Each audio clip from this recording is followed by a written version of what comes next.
it is always fun to see Mukesh's face after a Liverpool loss, and especially Mukesh's freshly shaven face after a Liverpool loss. So we'll see how that goes.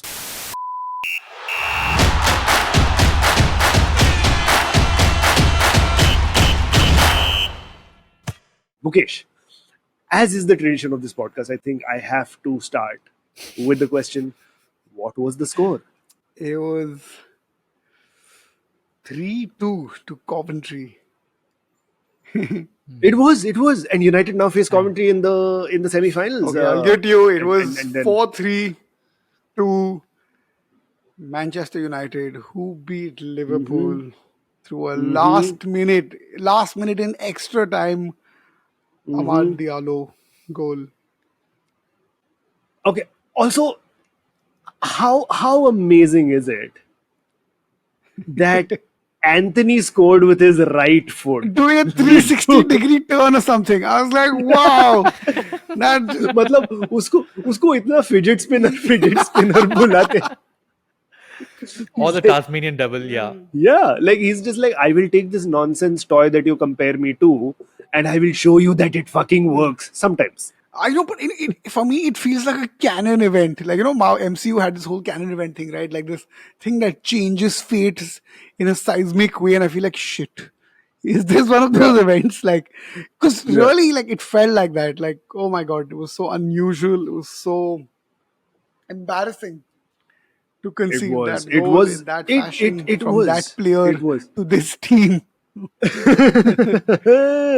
Oh, but what a game! I mean, we were talking about for the neutrals and what that means in the world of football. Who are these neutrals who are watching these games?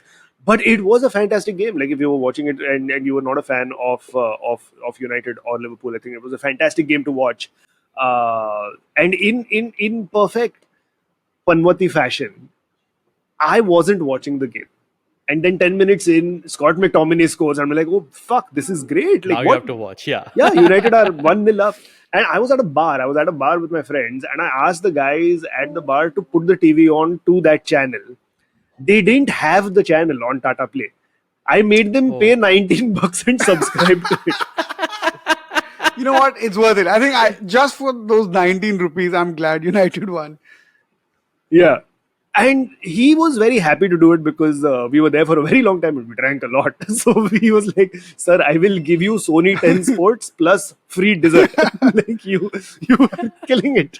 You are making this venture profitable for me tonight. So well done. So then I start watching the game and immediately 2 goals from Liverpool. And I'm like, yaar, why did I do this? And then in the second half, United just, what the fuck happened? What the fuck did happen, man? Like, I mean, yeah, okay, no, but credit where it's credit's due. United played really well. They clung on. Old Trafford was really behind them. I think it's been a while since I've seen Old Trafford be that good, but also be behind this team that strongly. Right? I Yeah. could claim whether it was even the smallest of touches were getting cheers, the clearances were getting cheers, or a good Yeah. run was getting cheers. It was fantastic to see. And I think none of this generation of Liverpool players had never seen Old Trafford. They've definitely not seen it at its prime. And I think this is probably like at least 50 to 60% of Old Trafford at its prime in terms of getting behind the players or bringing that heat. Very good. And I do think Liverpool were extraordinarily careless in the second half. And I think I messaged in the group also about my prediction that I felt like a substitute was going to score. And it was Anthony who scored because I thought Liverpool were rightly punished. I think they played football for 45 minutes and they were like, okay, chalo, ho gaya. This United team, we're going to beat them or humiliate them or whatever. And I thought Liverpool were punished. I just checked. United scored, I think, 3 goals in the last 33 minutes, counting extra time. So that means they were clearly charged up. And Liverpool had probably just scored 1, and that was off a deflection of a United defender. So they were clearly, after the first 45 minutes, they were out. So United was excellent. Yeah. I remember our little group chat on WhatsApp when Rashford missed that chance. You know, just at the end of regulation time, he had a lovely chance. A fantastic first touch also. The way he took it, the way he set himself up was so well done. He just didn't get the right finish on it. It was very unlucky. It's not like it was a bad finish. It was a bad finish only in the sense that it didn't go in the back of the net. But he did everything right and was just whiskers away. But at that point, and this was 11:24 p.m., you message saying, no, United are going to get an equalizer for sure. And 2 minutes later, 2 minutes later, the equalizer comes. So yeah, thank you for that. Yeah, yesterday my Mookstradamus. footballing instincts and skills were on point. I think I made, even on the side chat with a friend, I made quite a few predictions about how Salah was going to be shit. Because, Liverpool were just terrible. Especially second half, Liverpool were terrible. Like, they were wasteful, they were arrogant in the real sense of the word arrogant, in a completely negative way. Yeah, They behaved badly. They didn't play like a team that should hold on to a lead. They clearly disrespected Man United. They have reason to do so, considering that the past results have been that bad. But it wasn't worthy. It's fine. It wasn't worthy. It wasn't a good thing to do. I'm still saying it wasn't a good thing to do. I mean, they have reason to disrespect United, but they should not be doing that. It was a bad thing to do, and they got punished for it. These small digs don't make any difference because what Klopp wanted, what a quadruple, no, in his last season, quadruple चाहिए था, FA Cup जीतने के बाद quadruple चाहिए था, वो तो नहीं होने वाला है भाई अभी. There only one. The only real target is the Premier League. Quadruple. No, I don't think Liverpool fans actually. I feel like this is amazing. This is Klopp on notice period ना. He's just like मेरे सपने जो अलग है. There's a different vibe to somebody who's on notice period. Yeah. No. What I also I feel like what you're saying about Liverpool is right. Like they didn't play like a team. They disrespected United and all of that. But I feel like the biggest issue that Liverpool had was they couldn't deal with Eric Ten Hag's tactics. You know, it was a tactical masterclass from Eric Ten Hag because what do you do when Harry Maguire is playing up front and Christian Eriksen and Bruno Fernandes are centre backs and Anthony is playing left back? What do you do as an opposition manager? Yeah, it's like, do you do man marking? But if it's Harry Maguire, then like Cody Gakpo has to mark Harry Maguire. So it's like, do you do possession? Because it's like, at some point, I don't think United had any midfield. There were 5 defenders lobbing it to 5 attackers. That's correct. Second half. Yeah, in the first half, it was 10 people at the back, 1 Rashford in front and run. Right, that was basically it. But yeah. So yeah, you know, the Dutch football philosophy of Johan Cruyff is inverting the pyramid. That's exactly what Eric Ten Hag did. He inverted the lineup. पूरा invert कर दिया उसने. But Anthony was not very happy at being told to play left back, especially after he scored that equalizer goal, and he just couldn't believe it. I think it took him like 3 minutes before extra time started to realize that yes, the coach actually wants me to play left back. Yeah, I think by the end of the game were there even any actual defenders on the pitch? I think United just threw 11 attackers. By the end, I don't know who the actual defenders were. Like who traditionally started as a defender in life before the game. Saka was there, no? Maybe. No, but I feel like it was a case of throwing 11 attackers on the pitch and then being like, okay, now you guys defend. Yeah.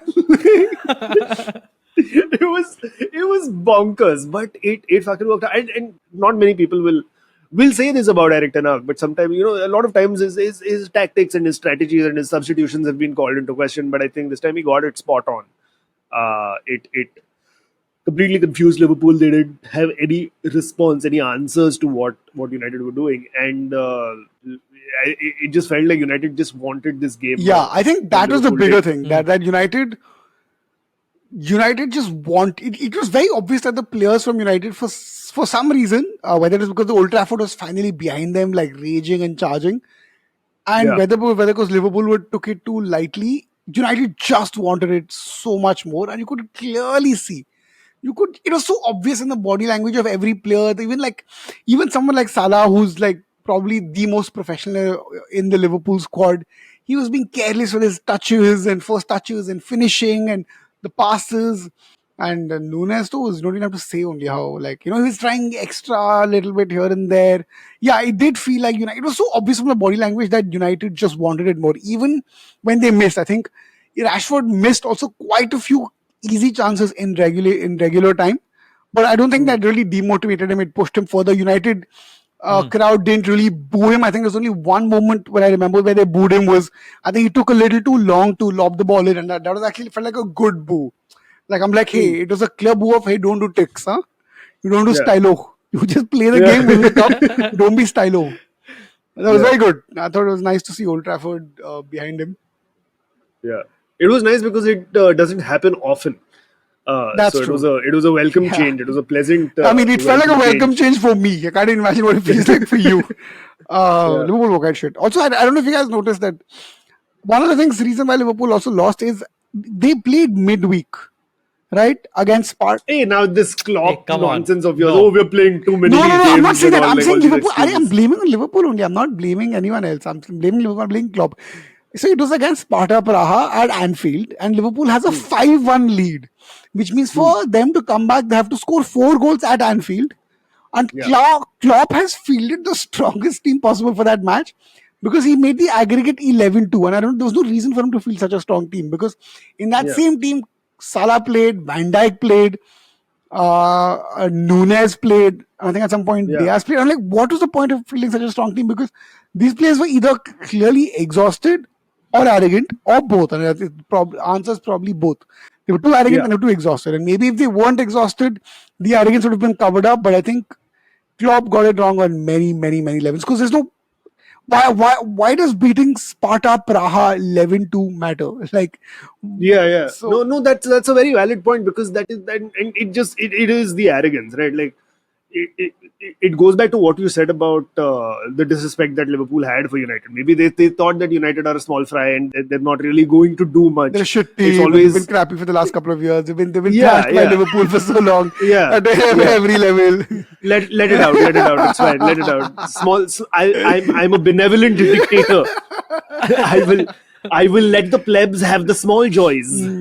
Yeah, because That's you've what clearly Mukesh had saying big. to United as well. Yeah, because you've Yeah. clearly had This is just a semi-final. Because you've clearly had the big joys getting thrashed 7-0 and 5-0. Yeah. But yeah, so I just felt like it was a miscalculation, which is something that you don't really expect from a manager like Klopp. You know, how much ever you might hate Liverpool and you might hate Klopp, he is a very good manager. He is not a very successful manager, but a very good manager. Because I mean, 9 years, one Premier League, one Champions League doesn't really say much. So Won it all. So no, yeah, I've won it all. मतलब ऐसे instalment में तो सब लोग सब कुछ जीता है यार. चेल्सी भी जीता है, won it all. क्या है? नॉटिंघम फॉरेस्ट के पास है 2 चैंपियंस लीग. क्या बात कर रहे हैं? बस Like it's not a छह. हाँ तो ठीक है ना, पर ऐसा मैं बोल रहा हूँ कि क्लॉप का over a period of time the amount of success he has received in 9 years, it doesn't correlate is all I'm saying. So I wouldn't say he's a very successful manager. I think he's a moderately talented manager. आएंगे अभी Liverpool fan के hate comments आएंगे अभी सब. Starting with Mukesh Manjunath. But yeah, so that If you get a not. comment from Klopp lover 143. Why 143? 143. What is the significance? You don't know what 143? What is- No. Oh, 143 is code for I love you. Because it's how do you not know this? It's like the Because I graduated from high school many years ago, Mukesh. sure, like 1-4-3? yeah. Like Isn't it one. supposed to be 1-3? No, And if then- you're saying LUV love, then 1-3. But Oh. No, Prashant We're is following even the more proper- Gen Z, where he's like Yeah. greater than 3 or something. Yeah, Oh, sorry, yeah. less than 3. Correct, Less yeah. than 3. Correct, isn't that the... No, not less than 3. It's 143. So yeah, if we are But Klopp if we less are- than 3 also just sounds like I'm insulting Klopp. That's Amogh's hater account. It's Klopp 143 versus Klopp less than 3. I mean, Klopp less than 3 makes sense because how many Premier Leagues does Klopp have? Less than 3. So, you know, it makes perfect fucking sense. So, yeah, I feel like the disrespect did come back to bite him. And we have said this many, many times, and it rang true again. What a sore fucking loser Jurgen Klopp is. Because did you see that clip where he was doing a Yeah, post match yeah. with a Scandinavian TV reporter, and the TV reporter asked him about why Liverpool, who are a team who are known to play with very high intensity under him as a manager specifically, did not have that intensity in the second half. And he just said, that is a dumb question. I don't have time for this. You do not look fit for this purpose. I don't have nerves for you. Now, being a Liverpool fan, can you please translate this Kloppism for us? Wait, listen. So I think people have assumed that he called him fat, and even the reporter. No. Yeah, even the Yeah, reporter the reporter came clarified, out. saying, "Hey, he didn't call me fat. He Yeah. just said I'm unfit to ask this question or whatever." And I think Yeah. I definitely think it's a very adverse reaction Yeah. from Klopp for sure. But I think what he's trying, I do think he was trying to say that, hey, we didn't play without any intensity, which what he's trying to say, which I disagree, and I probably agree with the reporter a little bit. I do think Yeah. it was very clear that United Liverpool in the second half. In the first half, I do think Liverpool were there. Yeah. In the first half, they were there, and I think even in the extra time, they were playing reasonably intensely. It's just another thing that they got a lot of inexperienced, like 2-3 inexperienced players who, at some point, the inexperience catches up, right? Yeah. But I do feel like second half, they were just fucking around. You can't have. I think there's a 5v2 at some point, and then and I think Gakpo made the worst choice. And I think the lack of intensity was clearly shown in players like Gakpo, who I don't know if you, again, in Liverpool circles, he's the player that has been getting a lot of flack, and I think rightfully, because he's been performing very. He's weak. He's one of the few not very intense performers.